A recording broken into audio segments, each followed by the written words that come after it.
Canada அரசாங்கம் ஏற்கனவே இந்த புலம்பெயர்ந்தவர்கள் அல்லது வெளிநாட்டு மாணவர்களுடைய எண்ணிக்கையை தங்களுடைய நாட்டிற்குள் கட்டுப்படுத்துகின்ற பல்வேறு நடவடிக்கைகளை எடுத்திருப்பது தொடர்பாக நாங்கள் பல பதிவுகளூடாக பார்த்திருக்கின்றோம். இந்த நிலைமையிலே இந்த சர்வதேச மாணவர்கள் விடயத்திலே கனடா அரசாங்கம் புதிதாக மேலும் ஒரு கட்டுப்பாட்டை விதித்திருப்பதாக சர்வதேச ஊடகங்கள் வாயிலாக நாங்கள் தற்போது அறியக்கூடியதாக இருக்கின்றது. அந்த கட்டுப்பாடு என்ன? இந்த கட்டுப்பாடு விதிக்கப்படுவதன் மூலம் இந்த சர்வதேச மாணவர்கள் எதிர்கொள்ளக்கூடிய நெருக்கடிகள் என்ன என்பன போன்ற சில முக்கியமான விடயங்களை இந்த பதிவிலே பார்க்க இருக்கின்றோம். நீங்கள் பார்த்து கொண்டிருப்பது ஜேசர் தமிழ் டு சார். தொடர்ந்து முழுமையான வீடியோ பதிவுக்குள்ளே போவோம். கனடாவினுடைய அரசாங்கம் இந்த தங்களுடைய நாட்டுக்குள்ளே வருகின்ற வெளிநாட்டவர்கள், குறிப்பாக புலம்பெயர்ந்தவர்கள், வெளிநாட்டு மாணவர்கள் போன்றவர்களுடைய எண்ணிக்கையை கட்டுப்படுத்துவதன் ஊடாக அவ்வாறானவர்கள் தங்களுடைய நாட்டுக்குள்ளே நிரந்தரமாக குடிபெயர்வதற்கான முயற்சிகளையும் கட்டுப்படுத்த அந்த நாட்டினுடைய அரசாங்கம் மிக மிக இறுக்கமான நடவடிக்கைகளை எடுத்திருக்கின்றது. இந்த தீர்மானங்கள் தொடர்பிலே நாங்கள் ஏற்கனவே குறிப்பிட்டிருந்தோம். கனடா ஏற்கனவே ஒரு உலக நெருக்கடியை எதிர்கொண்டிருக்கக்கூடிய சூழலிலே அவ்வாறான நெருக்கடியில் இருந்து தன்னை விடுவித்துக் கொள்வதற்காக எடுக்கப்பட்டதாக நாங்கள் முன்னர் கூறியிருந்தாலும் கூட அது மட்டுமல்ல இதற்கு காரணம். இதற்கு வெளிநாடுகளில் இருந்து, குறிப்பாக கனடாவுக்கு வெளியிலிருந்து சர்வதேச மட்டத்திலே கனடா மீது எழுந்திருக்கின்ற அல்லது கனடா மீது சுமத்தப்பட்ட சில குற்றச்சாட்டுகளில் இருந்து விடுபடுவதனை நோக்கமாக கொண்டும் தான் கனடா இந்த தீர்மானத்தை எடுத்திருப்பதாக கூறப்படுகின்றது.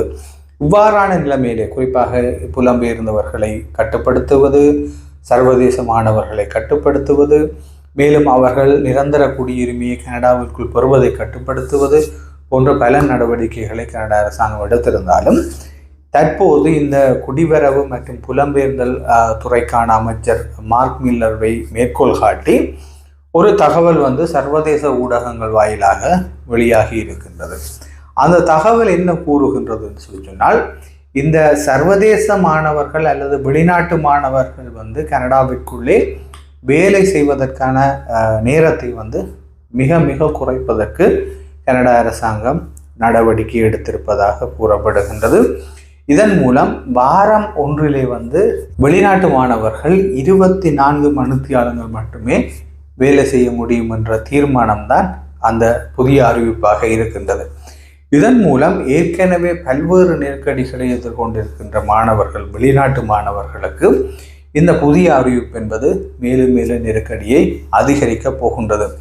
இது குறித்து இந்த கனடாவினுடைய இந்த புதிய தீர்மானம் குறித்து அல்லது கனடா அரசாங்கம் வெளிநாட்டு மாணவர்கள் மீது வைத்திருக்கின்ற மேலும் ஒரு புதிய கட்டுப்பாடு குறித்து இந்தியாவைச் சேர்ந்த நீவா என்ற மாணவி வெளிநாட்டு மாணவி கனடாவினுடைய புதிய தீர்மானம் தொடர்பாக கருத்து தெரிவிக்கையில், தான் ஏற்கனவே வாரத்திலே 40 மணித்தியாலங்கள் வேலையை செய்து கொண்டிருப்பதாகவும் 40 மணித்தியாலங்கள் தான் ஒரு வாரத்திலே வேலை செய்த போதும் அதனாலே தனக்கு எந்த விதமான நன்மைகளும் ஏற்படவில்லை என்றும், தான் ஏற்கனவே செலவுகளை கட்டுப்படுத்துவதற்கு வேறு சில தேவைகளை குறைப்பதற்கு முயற்சிகளை மேற்கொண்டிருக்கக்கூடிய ஒரு சூழலிலே தற்போது வாரம் ஒன்றுக்கு 24 மணித்தியாலங்கள் தான் வேலை செய்ய முடியும் என்று கனடா அரசாங்கம் தீர்மானித்திருப்பது தன்னை மிக மிக மோசமாக பொருளாதார ரீதியாக பாதிக்கும் என்று கூறியிருக்கின்றார். ஆனால் கனடா அரசாங்கம் முன்வைக்கின்ற வாதம் என்னவென்று சொன்னால், இந்த வெளிநாட்டிலிருந்து வருகின்ற மாணவர்கள்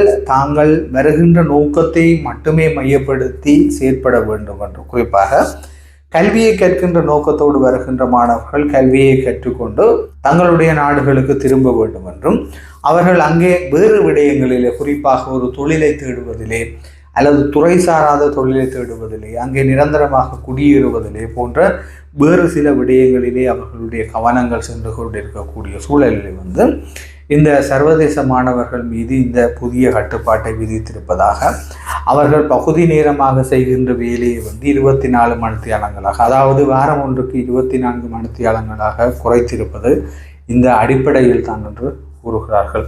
இதனாலே ஏற்கனவே நாங்கள் பல விடயங்களிலே பல சந்தர்ப்பங்களிலே பார்த்திருக்கின்றோம். கனடாவிலே இந்த வெளிநாட்டு மாணவர்களுடைய எண்ணிக்கை வந்து மிக மிக மோசமாக வீழ்ச்சி அடைந்திருக்கின்றது. அதே சமயம் குறிப்பாக ஐரோப்பாவில் இருக்கின்ற நாடுகளை நோக்கி, அந்த நாடுகளில் இருக்கின்ற பல்கலைக்கழகங்களை நோக்கி இந்த வெளிநாட்டு மாணவர்கள் அதிக அளவிலே சென்று கொண்டிருக்கின்றார்கள். ஆனால் கனடாவினுடைய வாதம் ஒரு பக்கம் நியாயமாக இருப்பதாக கூறப்படுகின்றது. ஏனென்று சொன்னால், இந்த வெளிநாட்டு மாணவர்கள் வெறுமனே அவர்கள் கல்வியை நோக்கமாக கொண்டு கனடாவுக்கு வரவில்லை என்று கனேடியர்கள் வாதாடுகிறார்கள். ஏனென்று சொன்னால், அவர்கள் அங்கே சில பொறுப்பற்ற நடவடிக்கைகளில் ஈடுபடுவதாகவும், அவர்கள் அங்கே சில குடிபெயர்தல் அல்லது குடியுரிமை பெறுவதற்கான தீவிரமான முயற்சிகளில் ஈடுபடுவதாகவும், நிரந்தரமாக ஒரு வேலைவாய்ப்பை பெற்றுக்கொண்டு கனடாவிலே தங்குவதற்கான முனைப்புகளோடு அல்லது அந்த சிந்தனைகளோடு தான் மாணவர் விசாவிலே கனடாவிற்குள் நுழைவதாகவும் கனேடியர்கள் குற்றஞ்சாட்டுகின்றனர். இதனாலே தங்களுடைய நாட்டவர்களுக்கு, குறிப்பாக கனேடியர்களுக்கு வேலைவாய்ப்பின்மை போன்ற பல்வேறு பிரச்சனைகள் எழுந்திருப்பதாகவும், சில இடங்களிலே சட்ட விதிமீறல்களிலே இந்த மாணவர்கள் ஈடுபடுவதாகவும் கூறப்படுகின்றது. இதான் இன்றைய பதிவினுடைய பிரதான விடயம். நாளை மேலும் ஒரு வீடியோ பதிவிலே சந்திப்போம். நன்றி, வணக்கம்.